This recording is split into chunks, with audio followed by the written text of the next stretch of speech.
have almost made it. And thank God that we've almost made it because we got a lot to discuss. We're First things first, Next Gen NYC. I don't want to say I told you so, but did I not say I thought it was going to be Bravo's next best thing? I'm going to tell you why I think I was right. Last night, the premiere was so good.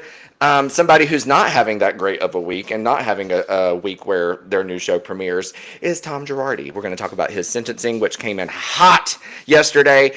And it's BravoCon week. Tickets go on sale tomorrow, so I hope those credit cards are ready. I hope the limits are high because it's expensive. And Andy is talking Real Housewives of New Jersey again.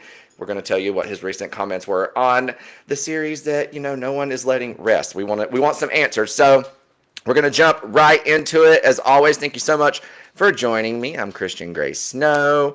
And yeah, can't wait to hear from y'all and tell me how your week is going. And drop your comments and your questions about all the shows and topics that we're discussing along the way. And then I will hop in towards the end and we'll chit chat. Okay. So, Next Gen NYC. Baby. If you didn't watch, I'm judging you. Actually, no, I'm not judging you because it's okay to be a little resistant towards new things. But if you don't watch after this, then I'm judging you. If you don't watch after looking at Twitter and seeing how much everybody is loving it, then I'm judging you because it was a big vibe. Listen, it's the Miami effect, as we always say. There's that perfect blend of nostalgia and new. Seeing some of the familiar faces of these kids that we've quite literally watched grow up mixed with some new and very interesting characters is a formula for success. Okay, that's already a given. Then you add in who I'm calling executive producer Ariana Biermann, and baby, get the Emmy nominations ready because I turned it on last night and I felt like I hadn't even got my booty comfy in the couch getting situated. And Ariana was already out here dropping tea, exposing her mama. I'm like, has Kim even got her wig on for the day? And she's already got her exposed out here. Okay? So, not to give a spoiler alert, but even more reason why you should have already watched. Within 10 minutes of the series premiering, Ariana Biermann, who we watched on Real Housewives of Atlanta when she was a wee little thing. And we also saw pretty much grow up on how many seasons of Don't Be Tardy, 7, 8, I don't know. Revealed. Now, we all know that Kim and Kroy are no stranger to financial struggles. What we did not know is that those financial struggles were only deepened because they were taking Ariana's money. And if they were taking Ariana's money, I can only imagine that they probably took Brielle's too.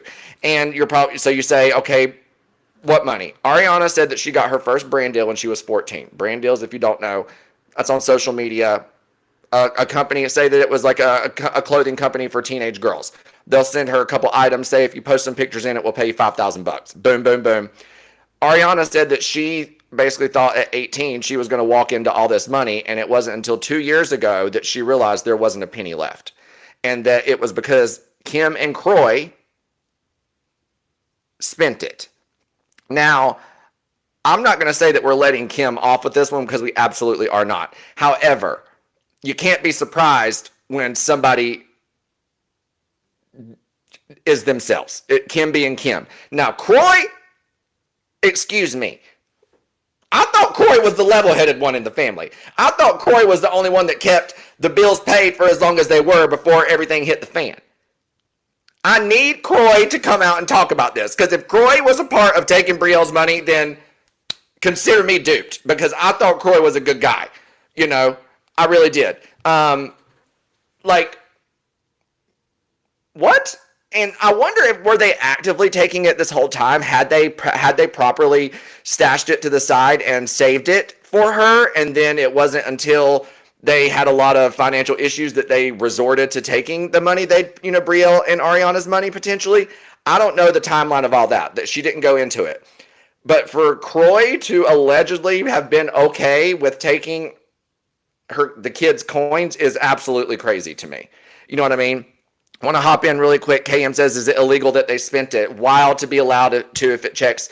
I'm sure it might be based on each state. I really don't know. It also probably depends on the business setup around it. Like, can you have an LLC for a kid? I genuinely don't know. Is it a trust that you put all the money into?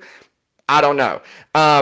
I think it would only be illegal and only something that they could, seek out. She would have to press charges, which if you watch the episode, probably isn't going to happen. So it was another interesting element is Ariana revealed, like, this is a very, very legitimate point of contention for she and her current boyfriend, who she's been with for like 2 or 3 years. They live in New York together, because he gets pissed that Kim still asks for money.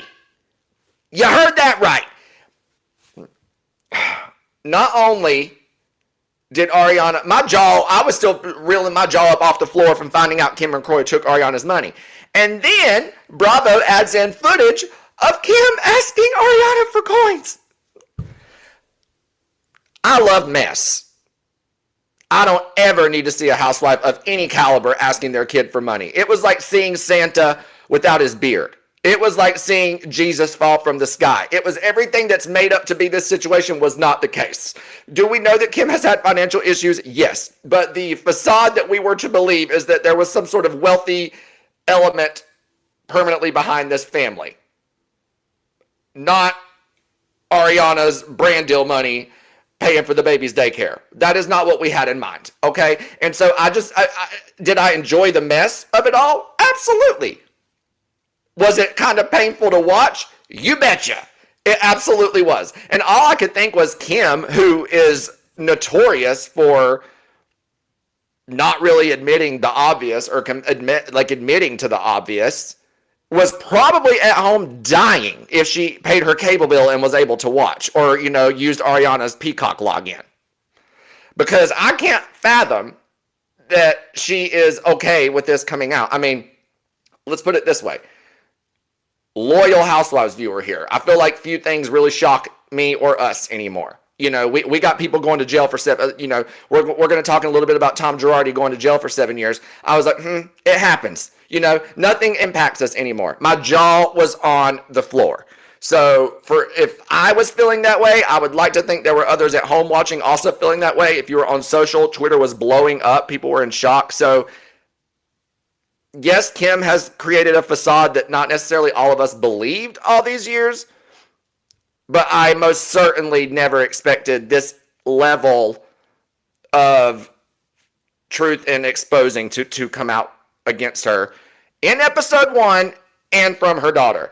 But the thing is, too, is that she's not doing it to talk crap. She's not. She's like, I love my mom. And she's like, I'm not going to let money get in the way of us, which I thought was very admirable. Like, she can admit that what her mom and Kroy are doing and have done is wrong, but she still loves them and still will continue to help support them if she can. To me, that says a lot about her. It really does. But yeah, I imagine that somewhere in Georgia, Kim Zolciak is under a refurbished wig that is full of sweat and stress, because I cannot imagine that she is happy with Ariana admitting this. And Kroy too. I mean, I can't think or believe that there won't be some sort of follow-up to this. So I know that I talked about this a lot, but it just really, really, really blew my mind. And I think kind of set the bar for what we can expect from this show. I mean, at the end of the day, people will be like, oh, well, they're going on and they're exposing their family for money, da-da-da-da. They are, but an interesting element and what we need to keep in mind when we're watching this is these are people that have been raised around film crews being in their houses. It's second nature to them. And it's almost like therapy. Like when you go and talk about things and get it off your chest. Like, I think that this is a natural, easy environment for them to open up and to say what's on their mind and on their heart. And also, Ariana said, baby, we got a show to make. And she said, look, if I'm going to be out here paying Kim Zolciak's bills, then I need a Bravo check. So you win some, you lose some. Kim, you're losing the battle here, but we're going to win some money. You got to do what you got to do. But yeah, truly, truly mind-boggling, and cannot wait to see what continues to happen. So, and that's not all. That's just the Ariana of it all. Okay, so there's also other newbies. Like I said, there's this girl named Georgia, and I guess in Georgia, she don't wash her hands and admitted to it after using the bathroom. Number one, I most certainly can't fathom operating under that mindset. Did we all not survive COVID? Like 20 seconds at least. In between the hands, hot water, soap, all that, you know. I also, even deeper, cannot fathom admitting that publicly. Like, there's some things that maybe you do, but you know you don't tell anybody about it. Hello? Like, girl, don't embarrass yourself. And it was so funny because Riley, Candy's daughter, was like, girl, you don't wash your hands? And then later the girl tried to hug her or something. I can't recall. And Riley was like, please, like, you basically just admitted that you're a walking bacteria, like, human. Like, you're literally just walking germs. Miss me with that. Us being at the table, same table, is already a little too risky, you know? And I was like, Riley, that is real. But, girl, like, what are you doing? And that Georgia girl, she's giving, like, early Vanderpump Rules, like Kristen Doty. Like, there's something there. She's going to be a firecracker, I feel, you know, for sure. And again, I just want to say, like, I don't know why, when the show was first announced, I wasn't excited, like, I wasn't not excited about it, but I wasn't like, oh, wow, yes. Like, I was kind of like, huh, okay, whatever. But then, as time went on and the promo kind of started rolling out, I was like, you know what? Just the way that Bravo, that seemed their energy was going, a lot of energy was going towards it. It seemed the network was excited. And I was like, this might be a little hidden gem of a show. Like, this might be it. And sure enough, within like halfway through the premiere, I was like, I literally can't wait for next week. And as a Bravo viewer, isn't it nice to have something new and exciting to look forward to? Like, not even just a new season of a show, but like a whole new program. Like, could be the foundation of something iconic within pop culture, and hopefully we're here for it from the beginning. So if you haven't watched, please go watch. You will love it, and we're going to be talking about it here every week. So it comes on Tuesdays. You can expect me to talk about it on pretty much every Wednesday. I'm here on YouTube Live and TikTok and Twitter every Monday, Wednesday, Friday at 3. So, and Next Gen NYC is going to be on the agenda, okay? Moving on, Tom Girardi. You know, it might be Next Gen NYC, but it's Next Gen locked up for Tom Girardi, because yesterday, on his 86th birthday, he was sentenced to 7 years in prison for. And my thing is, like, I can't even tell you the crimes. I feel like this thing has been ongoing for so long, and there's so many offenses and charges. He's going to jail for being a bad person. We're just going to leave it at that. I feel like it's a lot easier just to say that. And I just think it's crazy that literally he stole like $15 million or something like that from clients. Todd Chrisley was accused of stealing $30 million or something like that from the government. Todd Chrisley, they literally high-fived each other. Todd, he's like, I'm out, I'm clocking out. Girardi, you're clocking in, you know. He's like, I made the bed for you in my cell. It's nice and fresh for you. Even got you an extra pillow. Because at 86 years old in jail, you're going to need all the pillows you can get. You're going to need all the everything you can get. I don't want to say it's not sad, because he did wrong. But it also is like, I think it's humanly impossible to not look at anyone being sentenced to any amount of time at that age and not be like, dang. Like, essentially, he's not definitely going to die in prison. He could live to be over 100, but 86 and your health is already not that great and you get sentenced to 7 years in prison. I want to know who the judge was, because clearly they were like, I do not care. No old people sympathy from the judge in LA. So if you're committing any financial charges, don't be doing it in LA if you don't want to be elderly and going to the big house, because they'll send you right on in there, wheelchair and all. Do not care. Do not care. I expected him to get sentenced, and then the judge also had an option of sending Tom, I guess, to some sort of care facility. Like, are there care facilities for inmates? Like I don't know how that works, but they said no. So to me, that is a message being sent, and they did not want to be a part of any lesser punishment activities when it came to Girardi for what he did. So curious to know what's going through Miss Erica's head. But yeah, 7 years. I don't know. I think he reports like in July or something. So next month. We don't have a Karen situation where they took him right off from the courtroom. Still cannot get over that. Also, do y'all ever think about the fact that Karen's in jail? I think about her every day. I do. Sending you good vibes, Karen. But yeah, just kind of crazy. Both, it's all on his 86th birthday. I feel like it's been such a long time coming. And speaking of a long time coming, if you need a refresher on the whole Girardi thing, because if you're like me, I feel like it's been multiple years at this point. It's so weird. Like some cases get to trial and everything so quickly, and then others it's like drawn out. So there's so many elements, be it the Erica of it all and the Tom of it all and all the different victims and different cases in which he took from. If you need a refresher on that, Herdat has a podcast, Predator in Plain Sight, with the one and only Chris Hansen, iconic. But he does a good job of like breaking it down. And even listening back, I was like, oh my God, I forgot about that. So in a weird way too, buckle up, because you're quickly all at once reminded of all the like kind of bad details too, where it's like, dang, like you see why Tom got the punishment that he did. So we're all going to get old one day. That doesn't mean that you're allowed to steal money from people, unfortunately. So Jen Shaw, I'm looking at you. Just kidding. And speaking of money, let's move on to BravoCon. Because if you're going, I hope you got coins. Listen, I've been to BravoCon 2 times, 3 times, 2 times, I think. I will always say it's the best 3 days of my entire life. Best weekend of the year. One time, the first time I went, I literally had a full-fledged panic attack outside the convention center in New York. Full tears, couldn't breathe, all while smiling on the phone with my mother saying, I'm so happy and having fun. I don't know why this is happening. But saying that to say that even through a panic attack unexpectedly, I was like, I'm having the time of my life. So if you can afford to go to BravoCon and you can make it happen even for a day, I say do it. It's a Bravo lover's heaven. But it ain't cheap. It is not cheap. So tickets go on sale Friday. So we can do another little follow-up then. I'll see if you got tickets. But Friday is the big day. I believe 10 a.m.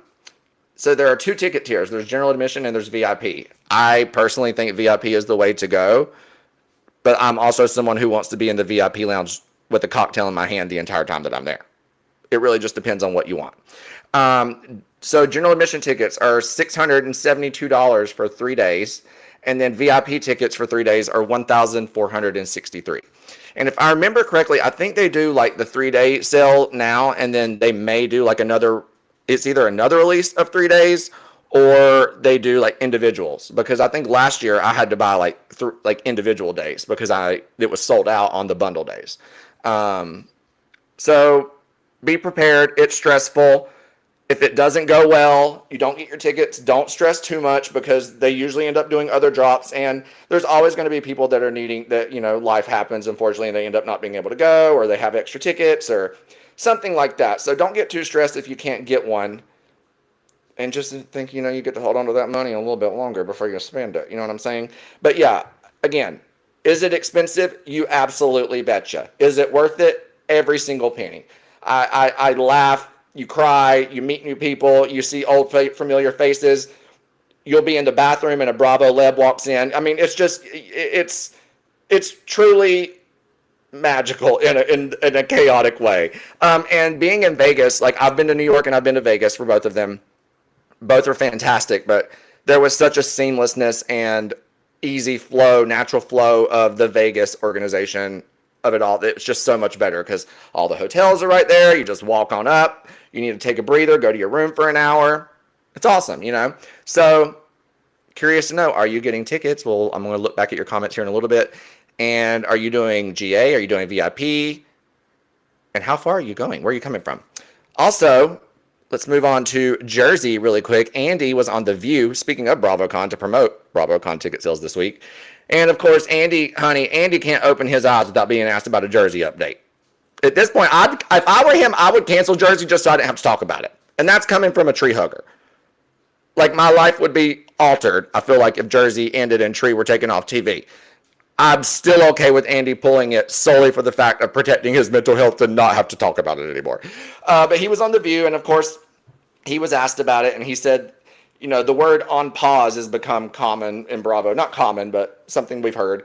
And he used a newer one saying it is a deep pause. So they took a deep pause, he said, but they are actively casting and looking at the show's future. So that kind of makes me think it will be all new people, or that he's just trying to get people to shut up for a little bit so they can focus on Rhode Island and BravoCon. And maybe they'll make an announcement at BravoCon. Who knows, you know? So we'll see. He also mentioned spinoffs for the Summer House cast, like that it's possible for them to be involved in some.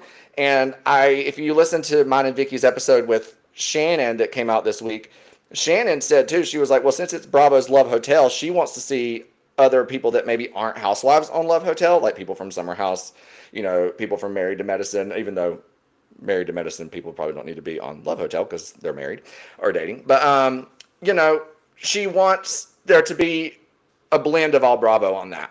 And I think that really aligns with what Andy is saying and then spin-offs for the Summer House cast, because I think Bravo is making an intentional turn towards the blending of these shows and kind of breaking the fourth wall in that way, you know, and not pretending that they don't know each other through this big network that pays their money because we watch them.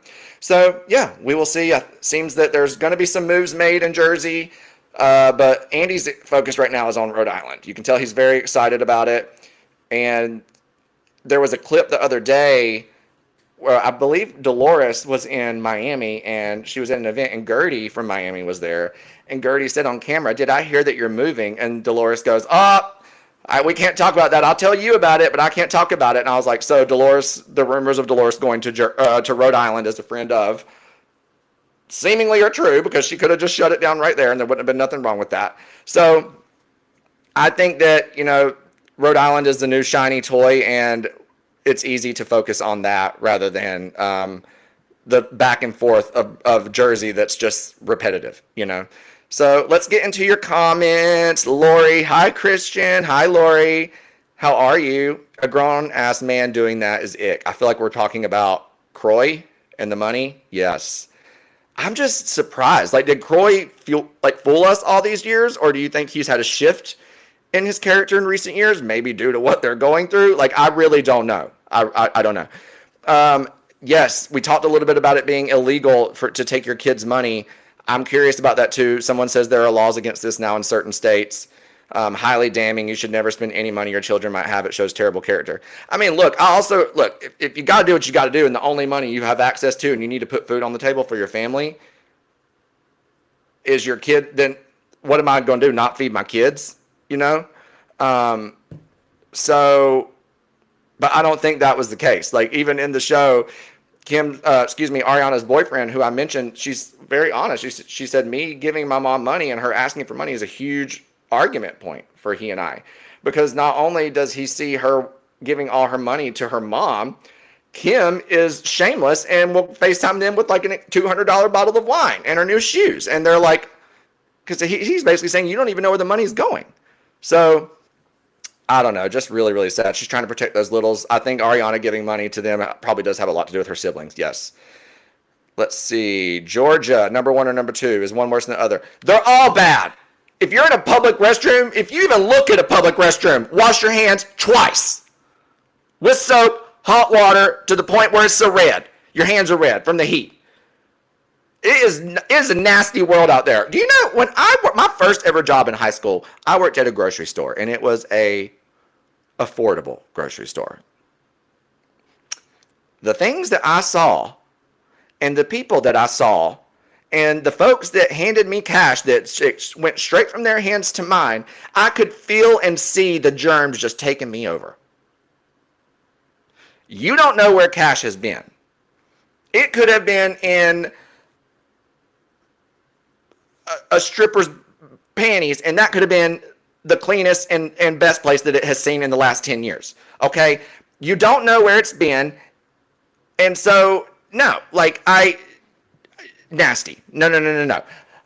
Tom won't even live another 7 years. Someone said on Twitter he might not even make it to the jail, which I think is kind of, but I mean, also too, I think mentally when you're at that age, you know how, like they say, like if you keep working in your old age, it keeps you fueled or whatever. And I think it's because it's like you're just tapped in. I also kind of believe that it could have the same could apply in the opposite sense, that you could kind of shut down and realize like, okay, my life is over essentially.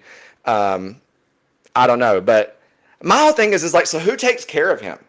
Like, does he have someone in prison that's assigned to like help him shower and bathe and feed him? You know what I'm saying? Like, I don't know. So it just, to me, I'm also like, yes, I understand the point, but I also am like, is it more logical to have put him in another place, you know?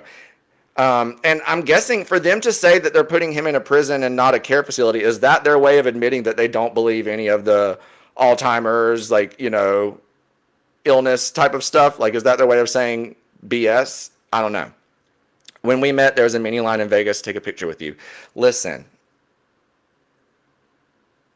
your girl does, I feel the love at BravoCon. I do. And it literally, the best part of BravoCon for me is like meeting so many people. Then they're like, I've followed you for years. And I'm like, let's be friends. Oh my God, who's your favorite housewife? And then they say Melissa Gorga and I have to walk away. I'm just kidding. No, but like literally the best part about BravoCon is meeting people.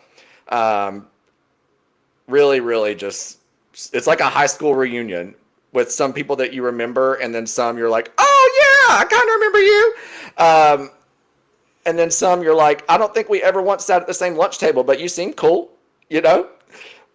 It's just so much fun. And in the middle of that too, it's like you look over and like Gina Keogh is like saying hey to people. Nah, Gina hasn't been to either one that I've been to, but you never know. You really just never, ever know. Let me know who here is getting BravoCon tickets. I want to know. And which ones are you getting? Or if you're a content creator, have you already got yours? You know what I mean? Hey, everyone. Hi, Christian. Queen. Love the Shannon episode. She seemed really sweet. Thank you so much. We had so much fun filming that episode after we got Shannon's Wi-Fi issues under control. And it was also kind of special to do it, right? I hadn't seen Shannon in, oh gosh, almost a year. So to have just seen her in OC last weekend for Vicky's boyfriend's birthday party, and then to kind of recap the trip and talk about Love Hotel was really, really cool. Her and Vicky have the best energy. They're just so, it's just chaos, but like the best kind of chaos. From the moment they're in the same room, it's like you could just feel it, you know? But thank you so much for listening and for enjoying. You said to me, oh my God, you're the girl from Twitter, and I died. Oh my God. Oh Lord, see, but that's how people identify each other. I will literally be walking around at BravoCon, going to take a little pee break, and I'll hear somebody go, "Slut Pig!" And I'm like, that is actually my government name. When I was born, my parents did not write Christian Gray Snow on the birth certificate. Slut, first name, Pig, second name. Kim Richards as the godmother. Okay, like that is actually my government name. If you look at my ID, it says Slut Pig. And that is why I love BravoCon, because it's the only place in the world that you can yell out slut pig, prostitution, whore, effing engaged 19 times, little family van, do you work? You can yell those things out literally in the middle of the bathroom, and you'll hear somebody down at stall number 6 be like, absolutely! It's special, to say the least. So, yes, your government name. I'm telling you, that was hilarious to watch your face between that. You held it down between those two. Yes, that's what I do. You know, I'll try and hold Vicky down. So, all right. Well, I am going to start to wrap things up because yours truly has a call coming up, and it sucks because I could sit here and talk about Next Gen NYC for days. Am I being a little dramatic about how much I like it? Absolutely. Will I continue to do so? Absolutely. So it's not going to slow down. I have a good feeling about this show, and I feel, in a way, we're going to end up caring about some of the cast and really, really being engaged and wanting to follow up with their life updates. So I really am excited about it. If you haven't watched it, there's only one episode to catch up on, and come join the fun. Sherry, replay crew here. Did Kim and her husband kick all their parents to the curb? Yes. Ariana may have to do the same eventually. Really sad. Oh, that is brutal. I didn't think about that. Sherry, that makes me cry. Now I really do have to go. No, I'm just kidding. But again, thank y'all so much. It is Wednesday, June the 4th. This is the second live of the week. We got one more coming up on Friday, so be sure to join. I'll follow up with you, see if you got those BravoCon tickets. I'll see if you've watched Next Gen NYC, and we'll discuss whatever other news these crazy housewives decide to involve us in between now and then. So I hope you all have a fantastic hump day. As always, slide into Herdat's DMs, slide into my DMs. Let us know if you have any questions, any things you want to talk about. And I hope you whoop it up and that the family van ride is nice and smooth. As always, besos, and I will see y'all next time.